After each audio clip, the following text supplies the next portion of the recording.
ফুলবাড়িতে দুর্ঘটনার কবলে পড়ল একটি যাত্রীবাহী বাস। আহত হয়েছেন বেশ কয়েকজন যাত্রী। বুধবার ঘটনাটি ঘটেছে শিলিগুড়ি জলপাইগুড়ির জাতীয় সড়কের ফুলবাড়ির জিয়াগঞ্জ এলাকায়। জানা গিয়েছে, একটি যাত্রীবাহী বেসরকারি বাস শিলিগুড়ি থেকে কোচবিহারের দিকে যাচ্ছিল। সেই সময় জিয়াগঞ্জ এলাকায় নিয়ন্ত্রণ হারিয়ে সামনে থাকা একটি কন্টেনারে ধাক্কা মারে বাসটি, যার ফলে বাসে থাকা বেশ কয়েকজন যাত্রী আহত হন। খবর পেয়ে ঘটনাস্থলে পৌঁছয় ফুলবাড়ি হাইওয়ে ট্রাফিক গার্ড এবং এনজেপি থানার পুলিশ এবং স্থানীয়দের সহযোগিতায় আহতদের উদ্ধার করে ফুলবাড়ির একটি বেসরকারি হাসপাতালে পাঠানো হয়েছে।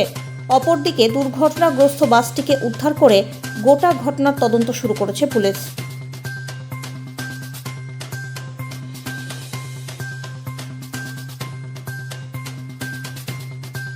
মা বাবা না থাকলে যা হয়, এটার অবস্থা তাই হয়। অভিভাবক নেই, এটা অভিভাবক নেই তো, কারণ স্টেট গভর্নমেন্ট বলতে গেলে তো এনএসকে দেখাচ্ছে, কারণ ন্যাশনাল হাইওয়ে, ন্যাশনালকে দেখাইলে ও দেখছে যে এনএস জমিন দিচ্ছে না। এই জোটালার মধ্যে ওদের জোটালার জন্য পাবলিক মরতেছে ডেলি একটা করে।